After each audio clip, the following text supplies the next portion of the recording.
ലേവ്യ പുസ്തകം അധ്യായം 13. യഹോവ പിന്നെയും മോശയോടും അഹരോനോടും അരുളിച്ചെയ്തത് എന്തെന്നാൽ, ഒരു മനുഷ്യൻ്റെ ത്വക്കിന്മേൽ തിണർപ്പോ ചുണങ്ങോ വെളുത്ത പുള്ളിയോ ഇങ്ങനെ കുഷ്ഠത്തിൻ്റെ വടു കണ്ടാൽ അവനെ പുരോഹിതനായ അഹരോൻ്റെ അടുക്കലോ പുരോഹിതന്മാരായ അവൻ്റെ പുത്രന്മാരിൽ ഒരുത്തൻ്റെ അടുക്കലോ കൊണ്ടുവരേണം. പുരോഹിതൻ ത്വക്കിന്മേൽ ഉള്ള വടു നോക്കേണം. വടുവിനകത്തുള്ള രോമം വെളുത്തതും വടു ത്വക്കിനേക്കാൾ കുഴിഞ്ഞതും ആയി കണ്ടാൽ അത് കുഷ്ഠലക്ഷണം. പുരോഹിതൻ അവനെ നോക്കി അശുദ്ധനെന്ന് വിധിക്കണം.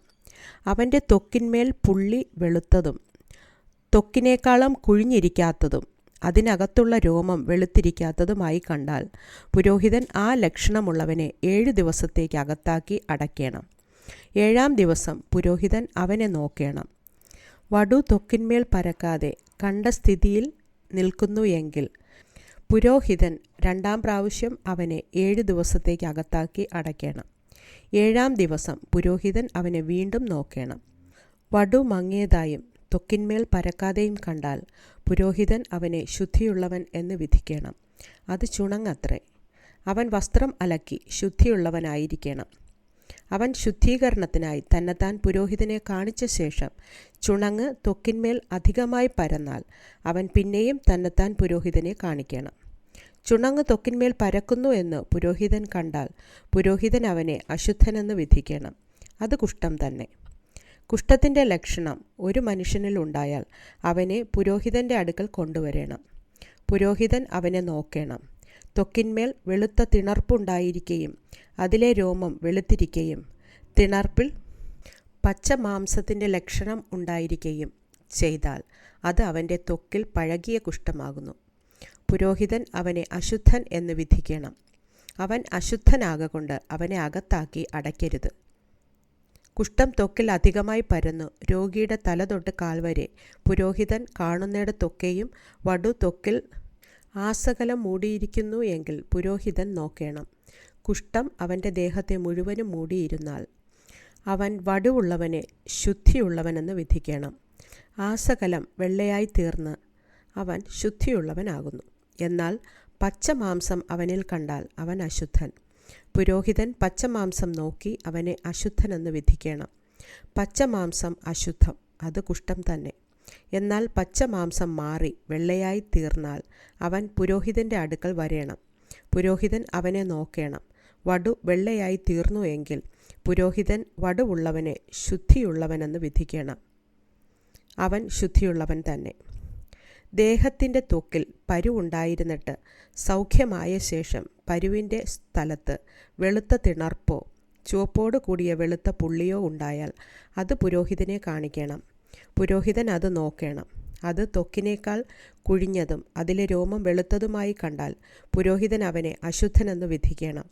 അത് പരുവിൽ നിന്നുണ്ടായ കുഷ്ഠരോഗം. എന്നാൽ പുരോഹിതൻ അത് നോക്കി അതിൽ വെളുത്ത രോമം ഇല്ലാതെയും അത് ത്വക്കിനേക്കാൾ കുഴിഞ്ഞിരിക്കാതെയും നിറം മങ്ങിയും കണ്ടാൽ പുരോഹിതൻ അവനെ 7 ദിവസത്തേക്ക് അകത്താക്കി അടയ്ക്കണം. അത് ത്വക്കിന്മേൽ അധികം പരന്നാൽ പുരോഹിതൻ അവനെ അശുദ്ധനെന്ന് വിധിക്കണം. അത് കുഷ്ഠലക്ഷണം തന്നെ. എന്നാൽ വെളുത്ത പുള്ളി പരക്കാതെ കണ്ട നിലയിൽ തന്നെ നിന്നുവെങ്കിൽ അത് പരുവിൻ്റെ വടു അത്രേ. പുരോഹിതൻ അവനെ ശുദ്ധിയുള്ളവനെന്ന് വിധിക്കണം. അല്ലെങ്കിൽ ദേഹത്തിൻ്റെ ത്വക്കിൽ തീപ്പൊള്ളലുണ്ടായി പൊള്ളലിൻ്റെ വടു ചുവപ്പോടു കൂടി വെളുത്തു തന്നെയോ ഇരിക്കുന്ന പുള്ളിയായി തീർന്നാൽ പുരോഹിതൻ അത് നോക്കേണം. പുള്ളിയിലെ രോമം വെള്ളയായി തീർന്ന് ത്വക്കിനേക്കാൾ കുഴിഞ്ഞു കണ്ടാൽ പൊള്ളലിലുണ്ടായ കുഷ്ഠം. ആകയാൽ പുരോഹിതൻ അവനെ അശുദ്ധനെന്ന് വിധിക്കണം. അത് കുഷ്ഠലക്ഷണം തന്നെ. എന്നാൽ പുരോഹിതൻ അത് നോക്കിയിട്ട് പുള്ളിയിൽ വെളുത്ത രോമം ഇല്ലാതെയും അത് ത്വക്കിനേക്കാൾ കുഴിഞ്ഞിരിക്കാതെയും നിറം മങ്ങിയും കണ്ടാൽ പുരോഹിതൻ അവനെ 7 ദിവസത്തേക്ക് അകത്താക്കി അടയ്ക്കണം. 7-ാം ദിവസം പുരോഹിതൻ അവനെ നോക്കണം. അത് ത്വക്കിന്മേൽ പരന്നിരുന്നാൽ പുരോഹിതൻ അവനെ അശുദ്ധനെന്ന് വിധിക്കണം. അത് കുഷ്ഠലക്ഷണം തന്നെ. എന്നാൽ പുള്ളി ത്വക്കിന്മേൽ പരക്കാതെ കണ്ട നിലയിൽ തന്നെ നിൽക്കുകയും നിറം മങ്ങിയിരിക്കുകയും ചെയ്താൽ അത് തീപ്പൊള്ളലിൻ്റെ തിണർപ്പാകുന്നു. പുരോഹിതൻ അവനെ ശുദ്ധിയുള്ളവനെന്ന് വിധിക്കണം. അത് തീപ്പൊള്ളലിൻ്റെ തിണർപ്പത്രേ. ഒരു പുരുഷനെങ്കിലും ഒരു സ്ത്രീക്കെങ്കിലും തലയിലോ താടിയിലോ ഒരു വടു ഉണ്ടായാൽ പുരോഹിതൻ വടു നോക്കണം. അത് ത്വക്കിനേക്കാൾ കുഴിഞ്ഞും അതിൽ പൊൻനിറമായ നേർമയുള്ള രോമം ഉള്ളതായും കണ്ടാൽ പുരോഹിതൻ അവനെ അശുദ്ധനെന്ന് വിധിക്കണം. അത് പുറ്റാകുന്നു. തലയിലോ താടിയിലോ ഉള്ള കുഷ്ഠം തന്നെ. പുരോഹിതൻ പുറ്റിൻ്റെ വടുവിനെ നോക്കുമ്പോൾ അത് ത്വക്കിനേക്കാൾ കുഴിഞ്ഞിരിക്കാതെയും അതിൽ കറുത്ത രോമമില്ലാതെയും കണ്ടാൽ പുരോഹിതൻ പുറ്റുവടുവുള്ളവനെ 7 ദിവസത്തേക്ക് അകത്താക്കി അടയ്ക്കണം. 7-ാം ദിവസം പുരോഹിതൻ വടുവിനെ നോക്കണം.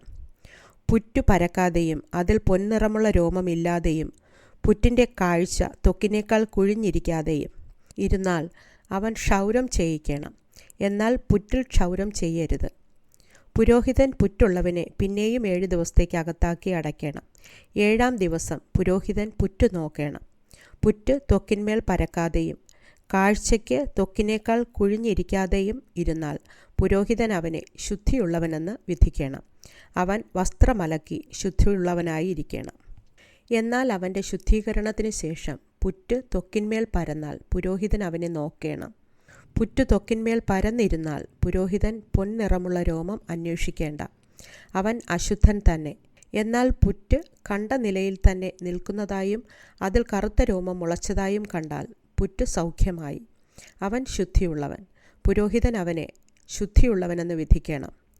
ഒരു പുരുഷനോ സ്ത്രീക്കോ ദേഹത്തിൻ്റെ ത്വക്കിൽ വെളുത്ത പുള്ളി ഉണ്ടായാൽ പുരോഹിതൻ നോക്കണം. ദേഹത്തിൻ്റെ ത്വക്കിൽ മങ്ങിയ വെള്ള പുള്ളി ഉണ്ടായാൽ അത് ത്വക്കിൽ ഉണ്ടാകുന്ന ചുണങ്ങ്. അവൻ ശുദ്ധിയുള്ളവൻ. തലമുടി കൊഴിഞ്ഞവനോ കഷണ്ടിക്കാരനത്രേ. അവൻ ശുദ്ധിയുള്ളവൻ. തലയിൽ മുൻവശത്തെ രോമം കൊഴിഞ്ഞവൻ മുൻ കഷണ്ടിക്കാരൻ. അവൻ ശുദ്ധിയുള്ളവൻ. പിൻകഷണ്ടിയിലോ മുൻകഷണ്ടിയിലോ ചുവപ്പോടു കൂടിയ വെള്ളപ്പുള്ളി ഉണ്ടായാൽ അത് അവൻ്റെ പിൻകഷണ്ടിയിലോ മുൻകഷണ്ടിയിലോ ഉത്ഭവിക്കുന്ന കുഷ്ഠം. പുരോഹിതൻ അത് നോക്കണം. അവൻ്റെ പിൻകഷണ്ടിയിലോ മുൻകഷണ്ടിയിലോ ത്വക്കിൽ കുഷ്ഠത്തിൻ്റെ കാഴ്ച പോലെ വടുവിൻ്റെ തിണർപ്പ് ചുവപ്പോടുകൂടി വെളുത്തതായിരുന്നാൽ അവൻ കുഷ്ഠരോഗി. അവൻ അശുദ്ധൻ തന്നെ. പുരോഹിതൻ അവനെ അശുദ്ധൻ എന്ന് തീർത്ത് വിധിക്കണം. അവന് തലയിൽ കുഷ്ഠരോഗമുണ്ട്. വടുവുള്ള കുഷ്ഠരോഗിയുടെ വസ്ത്രം കീറിക്കളയണം. അവൻ്റെ തല മൂടാതിരിക്കണം. അവൻ അധരം മൂടിക്കൊണ്ടിരിക്കുകയും അശുദ്ധൻ അശുദ്ധൻ എന്ന് വിളിച്ചു പറയുകയും വേണം. അവന് രോഗമുള്ള നാളൊക്കെയും അവൻ അശുദ്ധനായിരിക്കണം. അവൻ അശുദ്ധൻ തന്നെ. അവൻ തനിച്ചു പാർക്കണം. അവൻ്റെ പാർപ്പ് പാളയത്തിന് പുറത്തായിരിക്കണം.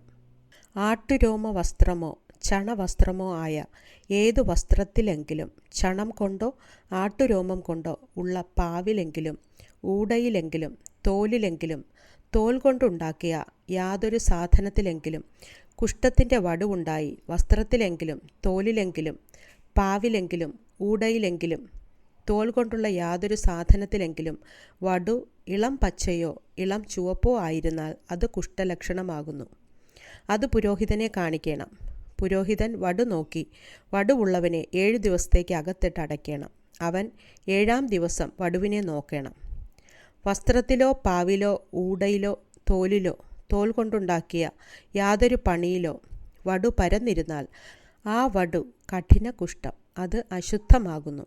വടുവുള്ള സാധനം ആട്ടിൻ രോമം കൊണ്ടോ ചണം കൊണ്ടോ ഉള്ള വസ്ത്രമോ പാവോ ഊടയോ തോൽ കൊണ്ടുള്ള എന്തെങ്കിലുമോ ആയിരുന്നാലും അത് ചുട്ടുകളയണം. അത് കഠിന കുഷ്ഠം.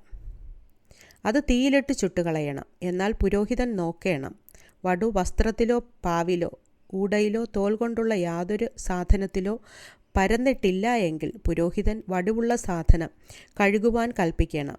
അത് പിന്നെയും 7 ദിവസത്തേക്ക് അകത്തിട്ട് അടയ്ക്കണം. കഴുകിയ ശേഷം പുരോഹിതൻ വടു നോക്കണം. വടു നിറം മാറാതെയും പരക്കാതെയും ഇരുന്നാൽ അത് അശുദ്ധമാകുന്നു. അത് തീയിലിട്ട് ചുട്ടുകളയണം. അത് അതിൻ്റെ അകത്തോ പുറത്തോ തിന്നെടുക്കുന്ന വ്രണം. പിന്നെ പുരോഹിതൻ നോക്കണം. കഴുകിയ ശേഷം വടുവിൻ്റെ നിറം മങ്ങിയെങ്കിൽ അവൻ അതിനെ വസ്ത്രത്തിൽ നിന്നോ തോലിൽ നിന്നോ പാവിൽ നിന്നോ ഊടയിൽ നിന്നോ കീറിക്കളയണം. അത് വസ്ത്രത്തിലോ പാവിലോ ഊടയിലോ തോൽ കൊണ്ടുള്ള യാതൊരു സാധനത്തിലോ കാണുന്നു എങ്കിൽ അത് പടരുന്നതാകുന്നു. വടുവുള്ളത് തീയിലിട്ട് ചുട്ടുകളയണം. എന്നാൽ വസ്ത്രമോ പാവോ ഊടയോ തോൽ കൊണ്ടുള്ള യാതൊരു സാധനമോ കഴുകിയ ശേഷം വടു അവയിൽ നിന്ന് നീങ്ങിപ്പോയി എങ്കിൽ അതിനെ 2-ാം പ്രാവശ്യം കഴുകണം. അപ്പോൾ അത് ശുദ്ധമാകും. ആട്ടുരോമമോ ചണമോ കൊണ്ടുള്ള വസ്ത്രത്തിലെങ്കിലും പാവിലെങ്കിലും ഊടയിലെങ്കിലും തോൽ കൊണ്ടുള്ള യാതൊന്നിലെങ്കിലും ഉള്ള കുഷ്ഠത്തിൻ്റെ വടുവിനെക്കുറിച്ച് അത് ശുദ്ധമെന്നോ അശുദ്ധമെന്നോ വിധിപ്പാനുള്ള പ്രമാണം ഇതുതന്നെ.